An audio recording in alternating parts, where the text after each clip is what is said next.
নমস্কার বন্ধুরা, welcome back to my channel Champa Rannaghar. আজ আমি আপনাদের সঙ্গে শেয়ার করব তড়কা ডালের রেসিপি। সম্পূর্ণ নিরামিষভাবে তৈরি করে দেখাবো। সামনেই আসছে শ্রাবণ মাস। শ্রাবণ মাসে অনেকেই কিন্তু নিরামিষ খান। তো ভাবেন কি খাবেন, রুটি, পরোটা, নান বা ফ্রাইড রাইস দিয়ে বা পোলাও দিয়ে। সেই রকম কথা মাথায় রেখে আজকের আমি আপনাদের সঙ্গে শেয়ার করব তড়কা ডালের একদম নিরামিষ রেসিপি, পেঁয়াজ রসুন ছাড়া। এখন একটা কড়া বসিয়ে নিয়েছি, কড়ার মধ্যে সাদা তেল দিয়ে দিয়েছি। সাদা তেলে রান্নাটা করব আর ঘি দিয়ে। 1 চামচ মতো সাদা তেল দিয়েছি আর 1 চামচ দিয়ে দেব ঘি। আর কোনো রকম তেলের ব্যবহার এখানে হবে না। খুবই অল্প তেলেই তৈরি করে দেখাবো বন্ধুরা আজকের এই রেসিপিটি। প্লিজ বন্ধুরা প্রথম থেকে শেষ পর্যন্ত ভিডিওটি দেখবেন, ভিডিওটি কিন্তু বেশ ইন্টারেস্টিং। এখন এর মধ্যে ফোড়নে দিয়ে দেবো একটা শুকনো লঙ্কা, একটা তেজপাতা। দিয়ে দেব ফোড়নে গোটা ধনিয়া, দিয়ে দেব ফোড়নে গোটা জিরা, দিয়ে দেব কিছু কোচানো কাঁচা লঙ্কা। বন্ধুরা এখানে ফোড়নগুলো অবশ্যই করে দিতে হবে, এতে স্বাদ আর সুগন্ধ থাকবে এই নিরামিষ তড়কা ডালে। আর দিয়ে দেব এখানে 1 ইঞ্চি আদাকে গ্রেট করে, দিয়ে দেব একটা ছোট সাইজের টমেটো কুচি। সমস্ত কিছুকে খুব ভালো করে নাড়াচাড়া করে নিচ্ছি 2 থেকে 3 মিনিটের জন্য লো টু মিডিয়াম ফ্লেমে। হাই ফ্লেম করবেন না, একদম লো টু মিডিয়াম ফ্লেমে এখন রান্নাটা হবে। দিয়ে দেব কিছুটা কাসুরি মেথি। এই সময় অবশ্যই কাসুরি মেথিটা দেবেন, এতে সুন্দর একটা গন্ধ আসে।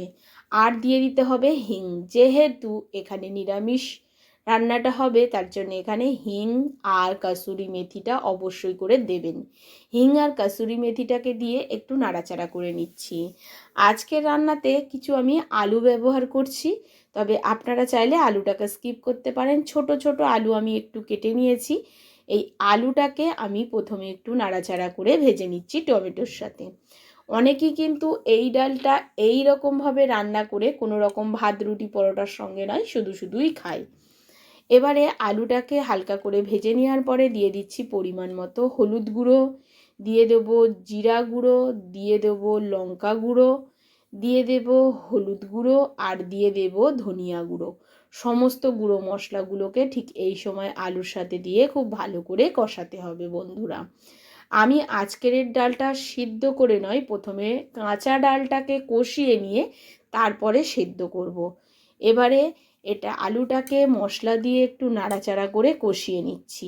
এইভাবে রান্না করলে আমার মনে হয় এর স্বাদটা একটু দ্বিগুণ আসে। আর এই ডালটাকে আমি 1 ঘন্টা আগে ভিজিয়ে রেখেছিলাম, সেটা কিন্তু একদমই বলতে ভুলে গেছিলাম বন্ধুরা।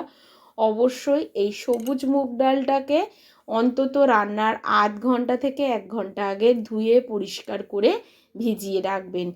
যদি 2 থেকে 3 ঘন্টা ভেজানো যায় তাতে আরও বেশি ভালো হয়। আলুটাকে কষানোর পর ডালটাকেও আমি এর মধ্যে দিয়ে দিয়েছি।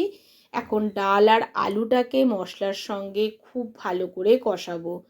যতক্ষণ না ডালটা কষাতে কষাতে বেশ ঝরঝরে হয়ে যাবে আর তেল ছাড়তে শুরু করবে সাইড দিয়ে, ততক্ষণ পর্যন্ত লো টু মিডিয়াম ফ্লেমে কষাবো।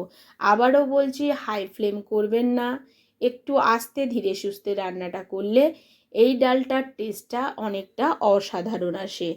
এবারে খুব ভালো করে এটাকে কষিয়ে নিচ্ছি, এতে স্বাদ আর সুগন্ধে হবে পুরো ভরপুর বন্ধুরা। আপনারা এর আগে আমি ডিম দিয়ে পেঁয়াজ রসুন দিয়ে তড়কা ডালের রেসিপি দিয়েছিলাম, আপনারা কিন্তু ভালোবেসে দিয়েছিলেন রেসিপিটি।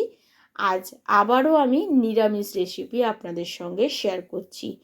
প্লিজ বন্ধুরা প্রথম থেকে শেষ পর্যন্ত যদি আপনি ভিডিওটি না দেখেন, কোথাও স্কিপ করেন, কোনো মশলা যদি স্কিপ হয়ে যায় তাহলে এই রেসিপিটা এতটা ভালো হবে না।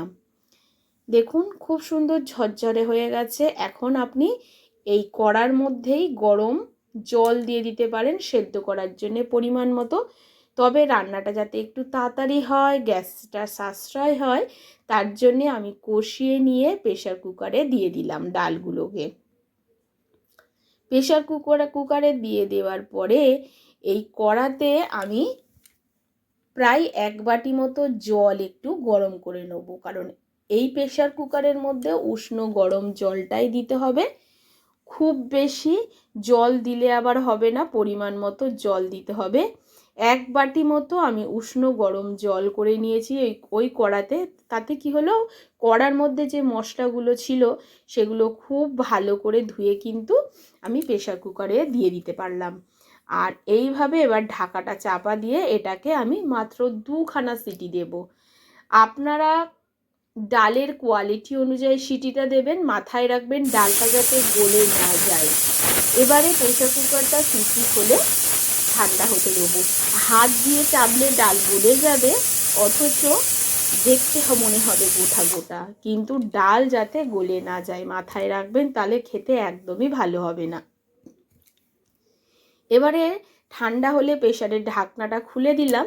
দেওয়ার পরে দেখে নিচ্ছি, দেখুন জল একদমই নেই, পুরো ঝরঝরে হয়ে গেছে। এভাবেও আপনারা খেতে পারেন। তবে আপনারা একটা জিনিস লক্ষ্য করেছেন কি না জানি না, এর মধ্যে কিন্তু আমি এখনও লবণটা অ্যাড করিনি। এখন একটা ডাল আপনাদেরকে হাতে নিয়ে দেখাচ্ছি, দেখুন একদম গলে গেছে। এবারে ওই প্রেশার কুকারটা সরিয়ে নিয়ে ওই কড়াটাকে আবার বসিয়ে দিয়ে অল্প একটু জল দিয়ে দিচ্ছি, কারণ ডালের মধ্যে কিন্তু একদমই জল নেই। আরও 1 বাটি জল এখানে অ্যাড করলাম।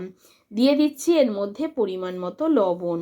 লবণটাকে দিয়ে এবার জলটাকে ফুটতে দেব।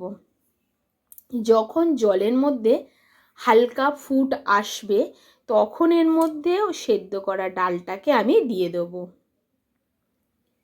আর একটু জল দিয়ে প্রেশার কুকারটাকে ধুয়ে আমি এর মধ্যে দিয়ে দেব। পুরো মশলাগুলোই প্রেশার কুকার থেকে আমার ডালের মধ্যে চলে আসবে। আর ডালটা ঠিক একটু ঘন ঘন করতে হবে। এবার ডালটাকে একটু ফুটিয়ে নেব।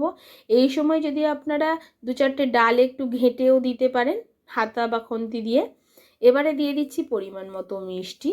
তবে বন্ধুরা, খুব বেশি পাতলা করলে এই ডালটা ভালো লাগবে না, আবার সব মুগ ডালগুলো ঘেঁটে গেলে সেটাও খেতে কিন্তু একদমই ভালো লাগবে না আমার মনে হয়।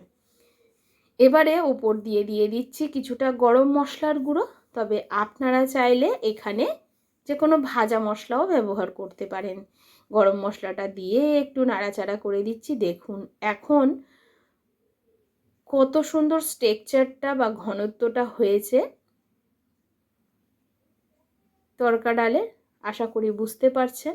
এখন এর উপর দিয়ে দেবো কিছু ধনেপাতা কুচি। ঠিক এই রকম ঘনত্বের ডালটা থাকবে, এর থেকে বেশি পাতলাও হবে না, এর থেকে বেশি ঘনও হবে না। আরও বেশি ঘন করতে গেলে একদম শুকিয়ে যাবে। দেখুন বন্ধুরা কেমন হয়েছে আজকের এই তড়কা ডালের রেসিপি, অবশ্যই কিন্তু কমেন্ট করে জানাবেন। আজ এই পর্যন্ত বন্ধুরা, আবারও দেখা হয়ে যাবে অন্য কোনো নতুন রেসিপির সঙ্গে। এতক্ষণ ধরে ভিডিওটির সঙ্গে থাকার জন্য অসংখ্য ধন্যবাদ। অবশ্যই আমার রেসিপিটি ফলো করে আপনারা অবশ্যই এই শ্রাবণ মাসে এই ডালটা রান্না করে খেয়ে দেখবেন, স্বাদে গন্ধে লাগবে অপূর্ব। নমস্কার বন্ধুরা।